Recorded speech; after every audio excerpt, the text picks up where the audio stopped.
एक दिन राजा आनंद वर्मा अपने महल में बैठे थे।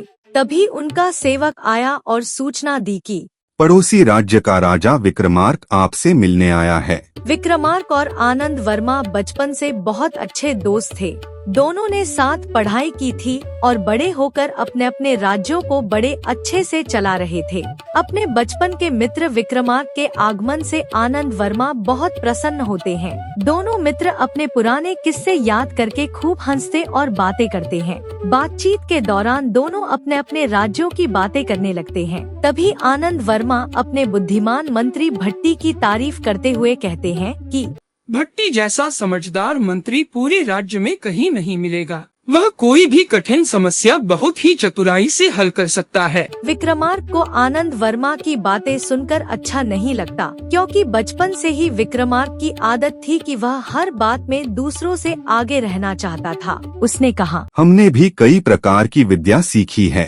क्या तुम्हारा मंत्री भट्टी मुझसे या मेरे मंत्रियों से ज्यादा बुद्धिमान है? विक्रमार्क ने आनंद वर्मा से कहा, अगर वह सचमुच इतना ही बुद्धिमान है तो मैं उसे एक कठिन प्रश्न दूंगा। अगर वह इसका उत्तर दे पाया तो मैं मान लूंगा कि वह वास्तव में होशियार है। यह कहकर विक्रमार्क आनंद वर्मा से अपना कठिन प्रश्न कहता है और फिर कहता है, मुझे 1 महीने के बाद आकर इसका उत्तर चाहिए। विक्रमार्क के जाने के बाद आनंद वर्मा तुरंत अपने मंत्री भट्टी को बुलाते हैं और सारी बात बताते हैं। आनंद वर्मा कहते हैं, यह हमारे राज्य की प्रतिष्ठा का सवाल है। किसी भी हाल में हमें इस प्रश्न का उत्तर खोजना ही होगा। भट्टी मुस्कुराते हुए कहता है, राजा साहब, आप चिंता मत करिए, हर प्रश्न का उत्तर होता है। पहले आप मुझे बताइए कि वह प्रश्न क्या है। तब आनंद वर्मा भट्टी को विक्रमार्क का प्रश्न बताते हैं। विक्रमार्क ने कहा है कि जब वह लौट कर आएंगे तो उन्हें एक बर्तन भरकर बुद्धि देना होगा।